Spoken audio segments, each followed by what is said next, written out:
Okay, we're going to move into our main talk. I want to start with a shout out, a thank you to our fellow OASIN, Nikki Rothkop. Without her cooperation, we wouldn't have our speaker today, Jaron Rothkop. So Jaron is Director of Operations at 501c3, a nonprofit dedicated to addressing issues at the intersection of climate change and social justice.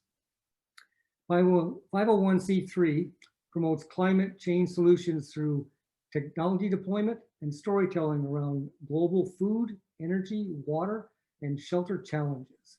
We're looking forward to this, Jaron. Appreciate you being here. Take it away. Hey, thanks, Gary, and thanks, Lindsay, for inviting me to speak to Houston Oasis today. I'm going to share my screen with you and see if this works, because I put together some slides. Nothing like death by PowerPoint on a Sunday morning.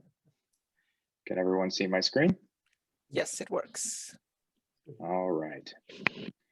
Good. So I'll tell you a little bit about 501c3 and our water box project, and then I guess after that we'll have a Q&A session. So I'll start off by saying that everyone involved with this program believes that access to water is a human right. And yet there are millions of people across the US that spend a good portion of their day making sure that they have clean water and access to safe water. And I'm speaking to Houston Oasis. I know because of the recent freeze, some of you may have had to experience a little bit of that as well. Access to clean water is not distributed equally across the United States, and the Water Box program was meant to address some of these issues. So about 3 years ago, I met Jaden Smith and Drew Fitzgerald, who started the Just Water Company. You may have seen some of their blue bottles on the shelves at Whole Foods and other places. And they had an idea that there was a more sustainable and environmentally friendly way of doing bottled water that wasn't as extractive to the communities and didn't create as much waste. And that's why they started Just. When the Flint water crisis began, they were asked to send some water to Flint, which they did happily. And then they were a bit surprised when 3 or 4 years later, they were asked again. The Flint water crisis had gone out of the news. People had forgotten that Flint was still surviving with polluted water. And when I met them, we started talking about how we might be able to do something a little bit different than providing more bottled water. Some of you, I imagine most of you are familiar with the Flint water crisis. I won't go too much into depth on that, but just say that in 2014, a state-appointed city manager switched the water system away from the Detroit water system that it was connected to the Flint water system, to the Flint River, in an attempt to save money on the water bills. They horribly miscalculated how to treat the water, and it ended up leaching lead into the pipes in the homes of the city of over 60,000 people. And for almost 2 years, the city denied that there was a water crisis. In fact, they only really had to acknowledge it once it started eating the paint off of the cars at the nearby GM factory. And so the city's response and the community's response was to start collecting water and handing out water, millions of cases of bottled water. And this was an enormous logistical issue for everyone involved. And the water distribution was not handled evenly. There were people in the community that couldn't get access to the water. There were people that weren't notified that they needed to get access to the water. And so this continued on from 2015, when they first had to acknowledge the problem, all the way into 2018, when we first became aware that there were community organizations that were still trying to hand out bottled water, even after the city stopped providing it to their residents. So this issue of how do you deal with the water crisis while you just keep bringing in piles of plastic bottles has a huge cost for everyone involved. There's the environmental cost of bottling this water remotely and trucking it in. There's the logistic cost for all of the organizations involved. There are church organizations that now their fundraising went from their community programs to just trying to get water. There was the city itself, which was underfunded, and when the state pulled its support. And they couldn't get access to funds for bottled water.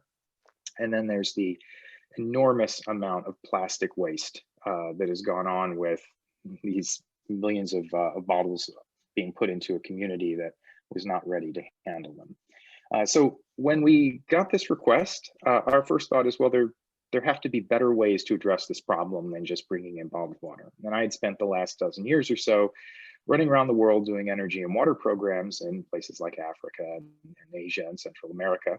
And so I knew that there was a lot of technology we might be able to bring to bear on this problem, but that hadn't been the approach yet. The approach up to this point had been to just try to find and secure more donations of bottled water. My slide seems to be stuck. There we go. So we had a couple of things at the macro level that we needed to deal with. The first is that the water itself is contaminated. There's plenty of city water, just no one should be drinking it, especially not small children. The second is that there was a general mistrust among the population in anyone telling them that their water was safe to drink. The city had repeatedly lied. In addition to the lead outbreak, there was also a Legionnaire's disease outbreak that may have killed up to 150 people. They're not entirely sure what the final numbers are. And this was also covered up and still currently in litigation. And then another factor is that Flint has one of the most expensive water rates in the entire country. And so there were a lot of people whose water was shut off. So we knew how to filter water. This is a picture of a water filtration cell sitting at the Just Water plant where we were doing some testing. The question is, how do you replace this logistically heavy but very simple process of handing out bottled water with something as complicated as a water treatment system? So we began to sit down with stakeholders in the community, such as the University of Michigan in Flint and the Mott Foundation, to understand what was working in terms of filtering water, and starting to talk to community organizations about what the best way to apply this technology to address the problem would be. What we really needed was a partner on the ground that we could work with. And we were fortunate to be linked up with the Tillmans, who run the First Trinity Missionary Baptist Church in Flint, who began distributing water back in 2015, and we're still doing it even after the city had stopped. On the days where they did water distribution, there were lines going several blocks long that people were waiting up to 3 hours to get cases of water, and some people would wait and then they would run out of water. So we were fortunate to find this great partner on the ground that we could talk to and work with to figure out how we take this technology in its sort of raw state and apply it in a way that a church group like the Tillmans and First Trinity would be able to provide clean, safe water to their community. And what we came up with was the water box. This was really a combination of engineering a fairly simple water filtration system into a rolling cart that they could move in and out of the church on water distribution days, but also working very closely with the deacons of the church and the people and the volunteers doing water distribution to make sure that it was simple and easy enough that they could maintain it themselves and that they could talk to people and engage people in the community around why this is a better option for everyone involved than spending the few resources that they had on bottled water. And so what you're looking at here is the first version of the water box, which is a 3-stage filtration system with the UV treatment on the back. And this will remove the lead and also contaminants. So we set about to create a program to engage the community to start accepting water box water instead of bottled water. And this started really with building trust in the community. As I mentioned, they were told over and over again that there was no problem with the water or the problems had been fixed. Reality is that even when the problems with the lead pipes that the city owned had been fixed, there was still lead that had made its way into their homes and apartments and schools, and that was not the city's problem. In a lot of cases, the cost to replace the pipes in the homes was more expensive than the value of the homes. On top of that, people were stuck with enormous water bills that they couldn't pay for water that they couldn't drink. So one of the things we put in place was a test regimen that the volunteers, the church could follow to test the water every single day that it was handed out. And part of this was really about the way that we wanted to engage the community. We didn't want it to look like it was Jaden Smith and some Hollywood celebrities coming in and telling people that their water was safe to drink. It was very important that that message was coming from the people that were inside the community and the people that they trusted. And so by giving the volunteers the ability to test the water and then putting those test results up on a website where everyone could see them, and also sending those test results out to third-party labs for verification, we put the power to have faith in the quality of their water back in the hands of the community. We also did a fair amount of listening before we put the program in place. Rather than coming in and saying, we have all this great technology and we have a solution, we sat down and did a series of town halls with community members to hear their concerns, not just about our program, but about how water was affecting their lives, and to get some great ideas and feedback about how the water distribution could be handled. And what this did was it helped everyone feel like they were getting a little bit of the power back to control the quality of the water in their community. And it really helped with outreach, with getting the message that there was going to be more water available to people inside the community. And so at the last of these, the mayor showed up. And that was good to see that the city was also acknowledging what we were doing. And so since we installed the first water box almost 2 years ago, First Trinity Missionary Baptist Church has handed out almost 250,000 plastic bottles worth of water to their community. One of the things that came up early was how are people going to move the water around? So we started a program to raise money for plastic reusable jugs and to hand those out for free to people in the community, and then teach them how to keep them safe and sanitary. One other thing I'm very proud of is that we were very quick to put COVID protocols in place, which let the water distribution continue with restrictions and safely during the COVID outbreak. And that kept everyone that was involved safe. And so a second part of what we were doing is not just treating the water, but also getting the story out about some of the challenges that the community had faced, and that they took it in their power to respond. Again, we didn't want this to feel like there were, another group of outsiders coming in and getting credit for doing good things. We really wanted our storytelling, and you can see some of these videos on YouTube or Instagram, to be about the people in the community that we feel are doing the really hard work of making sure that their residents have access to clean water, and with many of these organizations, also healthy food and shelter and safety. So we wanted to make sure that there was a place for the people who were suffering and the people that were coming to aid them in this story. We put 4 water boxes in total in Flint, and I'll talk about a couple of them. One of them went to the LATINX Technology and Community Center.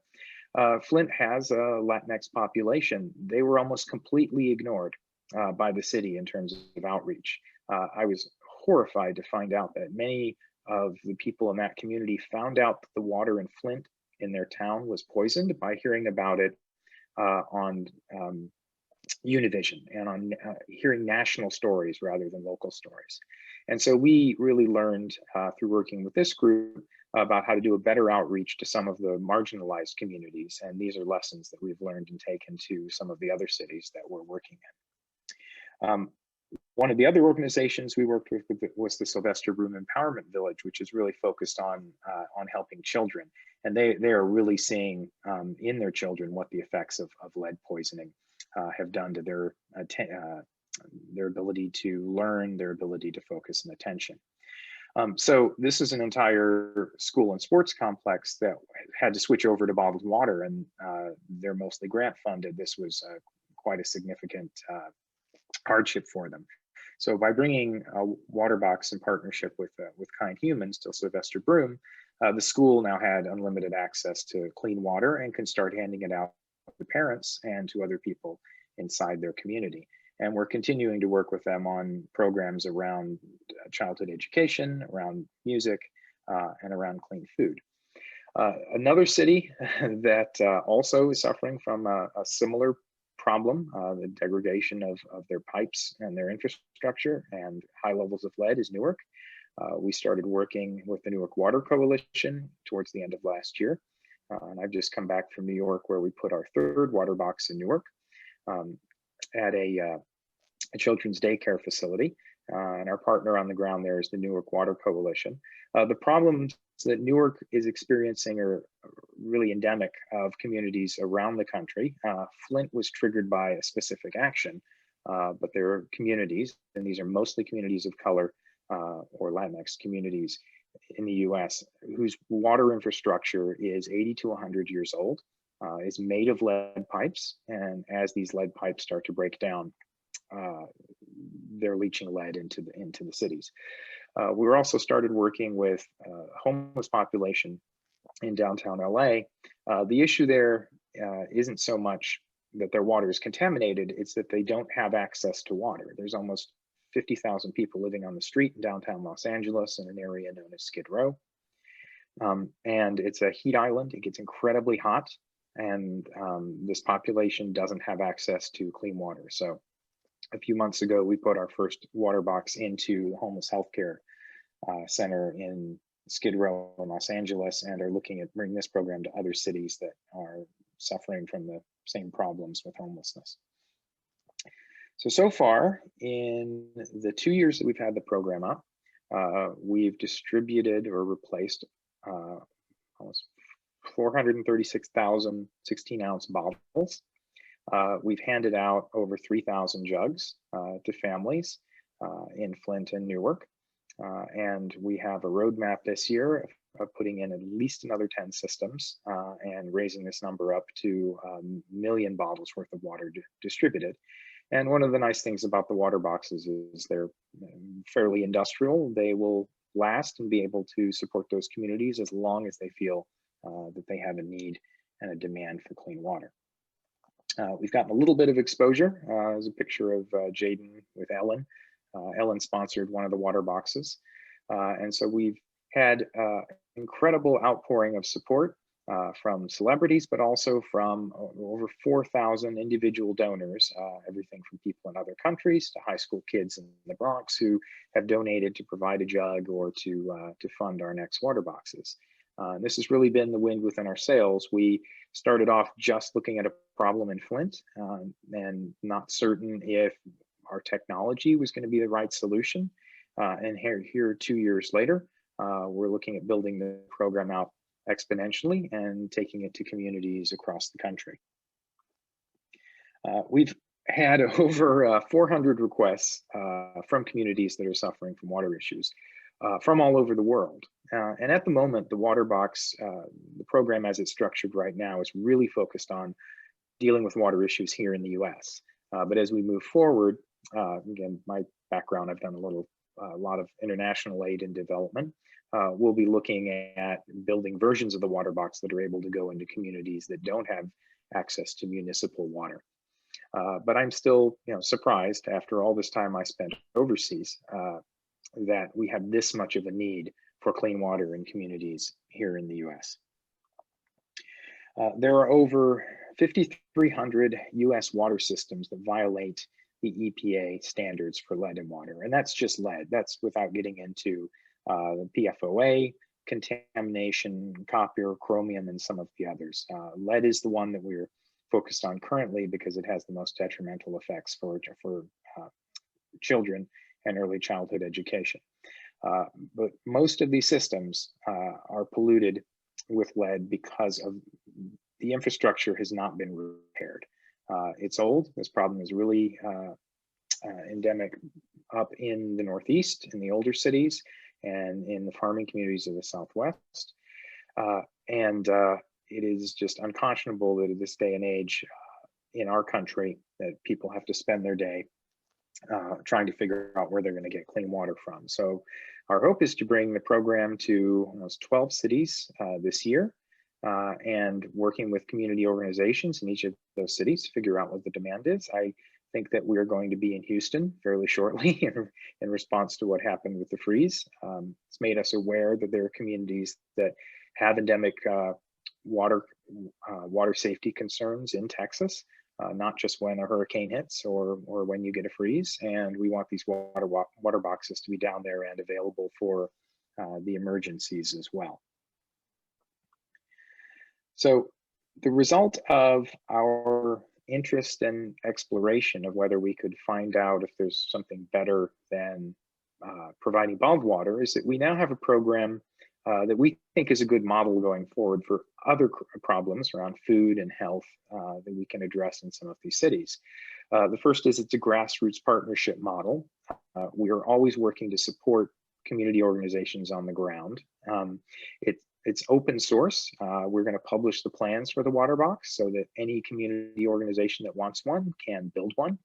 There's no IP or patents or trade secrets about this.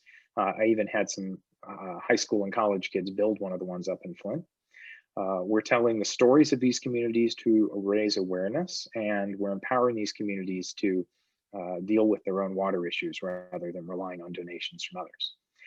So again, thank you, Gary and Lindsay, for inviting me to speak today.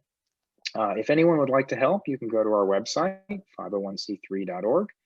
You can buy a reusable jug or contribute to sponsor a water box or buy someone a 501c3 hoodie. Or even better, if you know of a community that is suffering from endemic water issues, please get in contact with me, and we continue to build out the water box roadmap. We hope this is shining a light on the issue here in the US, but also providing solutions that make people feel better about that we can deal with these problems going forward. And that's it. Thank you, Jaron. If you don't mind holding on a little bit, we're going to go into our breakout room so that people can visit a little bit and then formulate some questions that we can bring back to you in a while. You can, hit join if you'd like to go into one of the breakout groups, or you can say, not right now, and go refill your coffee cup or whatever. And if you're joining us on Facebook Live, this is a good time to post your questions and comments, and we'll get back to our Q&A in about 5 minutes. Here we go. All right, welcome back, everybody. We're going to get into our Q&A session here with Jaron, if he doesn't mind. I'd like to kind of start it off. Jaron, I've read a number of articles about public water systems being privatized, and of course, there's been problems with trying to keep the profits up, and so things like maintenance on the systems or proper treatment of the water seems to be neglected in the name of the bottom line. Have you any thoughts if this is going to be a problem going forward, or is this a way to actually fix some problems?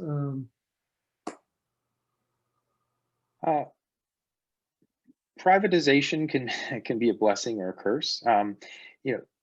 In every case, there's a monopoly on the water that comes into your house. You don't get to choose between your water provider. So in every instance, whether the municipality owns the water system or whether it's gone out and been privatized, there's a public service utilities commission that is responsible for things like setting the rates, making sure that the system is compliant with EPA rules, and dealing with issues. And so in every case, the repair is a political process. Because the state, city, and federal government typically have to contribute funds to make sure that the water system is kept up and running. And as you saw from the map, there are so many around the US that are simply not meeting the benchmark set by the EPA. And we're hoping that this new administration's emphasis on infrastructure and environmental justice, that more funds are made available to these cities. Generally, you're going to find water quality problems in cities that are very, very poor, that have high rates of poverty, that have budget deficits, or that are very remote, especially on tribal lands across the US, where there aren't the funds to create the right amount of infrastructure or repair the infrastructure that is there. Okay, so I'm going to read some of the questions that have been set in here. This is sort of a tangent. Is Palestine misspelled or is it replaced with that spelling? I think they saw it on side of the boxes or something like that. Palestine, Oh, Palestine. yeah, there was a slide I think I included. Probably misspelling. I went to art school. Okay, next question. What is the typical gallon capacity of the replaceable filter system? So I'm not sure if that's a question of when the filters need to be replaced or what the production of the system is. The system was designed to deliver around 10 gallons a minute, which is typically the maximum under city pressure. So we will plug this into a building's water spigot or a utility sink. In terms of the filters, because we're in communities that have water issues, they get replaced a little more frequently than they would if you were to have one of these systems in your home. So while the filters are generally rated for a certain gallon range and about, they get changed out of every 6 months, we try to change them out a little bit more frequently. There's also a meter on the filters, a pressure differential meter, which will tell us if they become particularly clogged, and then we swap them out immediately. Okay. And let's see, can you tell us about the maintenance on the water boxes? What's the cost? Do the boxes ever experience vandalism or things like that? We haven't had any issues with vandalism, and this is mostly because, especially due to COVID, in the locations the water boxes are operating, they're always supervised. The maintenance on the equipment itself is very low. There's no proprietary technology in this. These are commonly available filters. It's a few $100s a year to keep the filters in. A lot more of our money goes to donating jugs to people in the community so that they have a way of transporting the water, and to the testing. So every month we send tests out to a third-party lab to validate that the tests being conducted by the community members are correct. It is very important to us that people are able to see that we have this level of transparency, that the water is clean, and that message is coming from a number of sources. I was talking with Abhishek during the break there. I just wanted to, I point out something in my family, I come from upstate New York, and one of the small towns there has actually just issued a notice to everyone in the town that the water in that town is undrinkable. And that's what they've done. Isn't there some legal requirement for the towns and cities to provide drinkable water? And can you get away with something like that, just saying, oh, this is just not water you can consume? There is a legal requirement, but it really comes down to who's enforcing it. There hasn't been a lot of environmental enforcement over the past 4 years. Most of what happens is because of independent organizations like the NRDC, the National Resources Defense Council, filed lawsuits on behalf of the residents of these communities with the municipalities and with the state and federal government to make sure that the guidelines are put in place. So community action is very important because the problems will not solve themselves. If they can be swept under the rug, we find that that's what happens.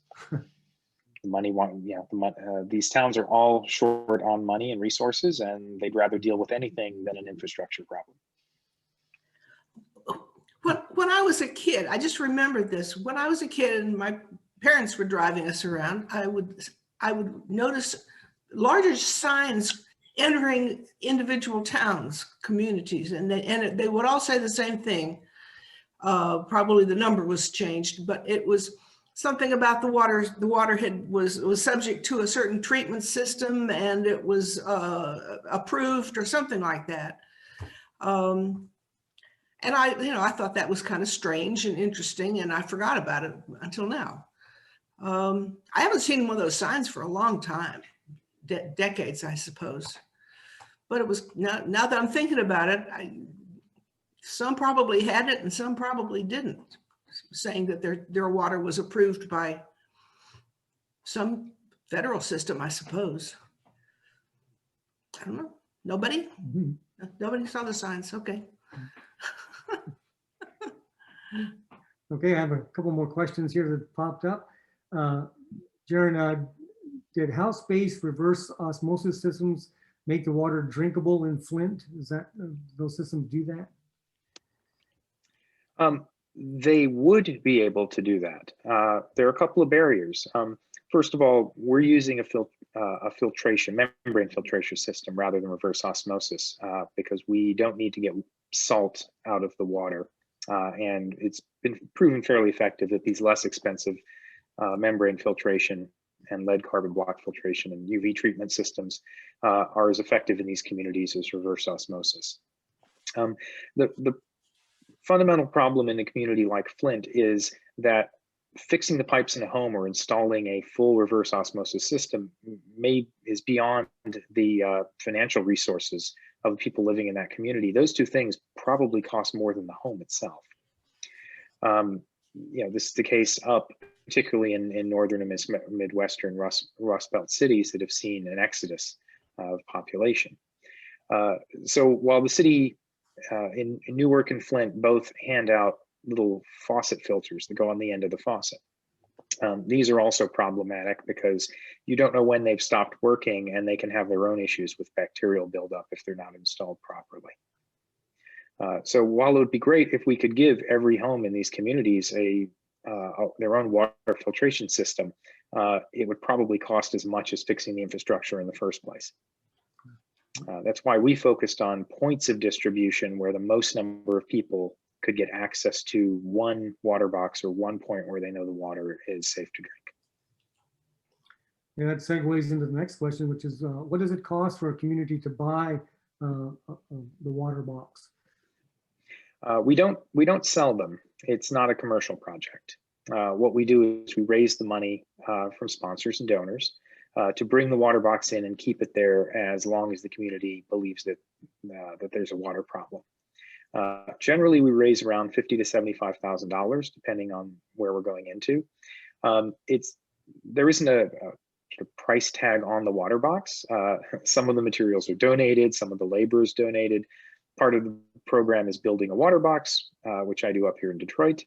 But part of the program is the community outreach, the cost of the testing, the third-party lab testing, and the communication pieces, the stories that we tell and the videos that we create about the challenges in those communities, which generally benefit the organizations that we're working with, raises their profile and makes more people aware of other challenges besides water that they're having to deal with in their communities. We always want those messages to be uplifting. We want people to see that there are solutions. The water box is a technology solution, and the people working on the ground to improve the lives of the residents in their communities are the human solution. Okay. And apparently Netflix had a show called Brave Blue World Racing to Solve Our Water Crisis. Was water box part of that show? Yes, there was a very small segment. Okay. At the beginning. I think they were generally talking. It's a good show, very well produced. They were talking about what different organizations around the world are doing to address water issues, and 501c3 and Jaden Smith were featured in one of those segments. Thank you to everybody for joining us today. Remember that this evening we have the coronavirus conversation with Doctors Richard Andrews and Will Judy. If you can join us there, that would be great. Special thank you to Jaron and to Ryan for being with us today. Just a quick reminder that next weekend we go on daylight savings time, so we will be springing forward. So plan for that for meeting next Sunday. And keep an eye out for our emails and Facebook posts and stuff like that. So you can follow along with what's happening here at Oasis. So everybody have a great week and stay safe, and we'll see you down the road.